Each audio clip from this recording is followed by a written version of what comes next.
All right, Jason, so there's a war going on in Iran, bloody, Uncle Sam and Israel is bombing the crap of Iran at the moment.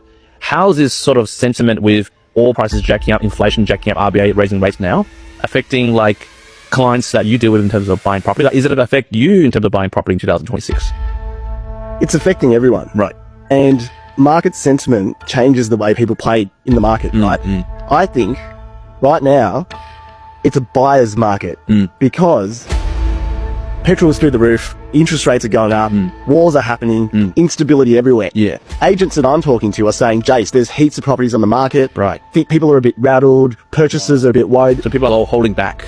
Well, wait and see kind of vibe. I get it. Yeah. If you and your borrowing capacity gets impacted by, one, I've got to spend more money on petrol. Yeah. Two, interest rates just have gone up. Yeah. Three, I don't know if the whole world's going to blow up and end up like bloody World War III coming. Yeah. Then you might sit on the fences and go, oh, maybe I shouldn't buy a property right now. Yeah. But it's actually really good if you are looking to buy, because when people are fearful, it may be an opportunity for you to strike while the iron's hot. And when there's less buyers playing and some scared vendors are now coming on the market because they're like, oh, interest rates are going up, I'm over leveraged, I can't afford my property anymore, let's put it on.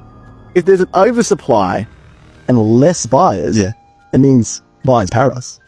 But what about you personally? You're a successful conveyancer solicitor. You also hold multiple properties.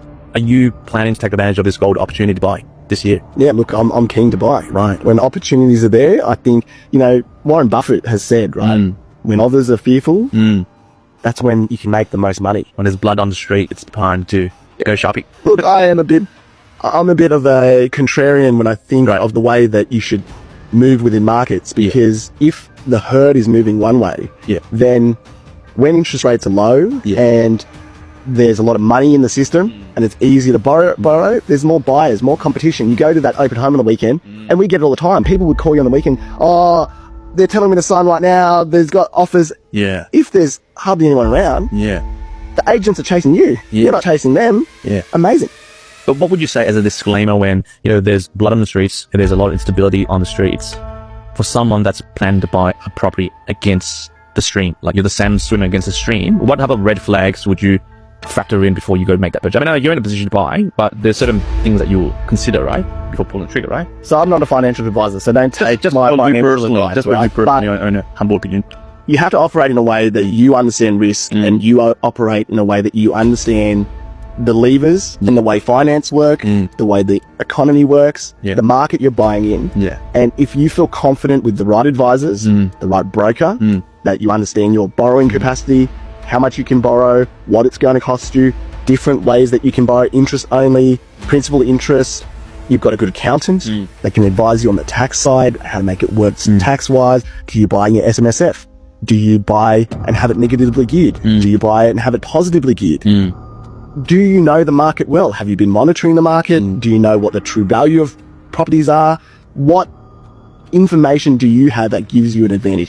If you're going into it blind, and you don't have the right advisors or the right knowledge, don't do it.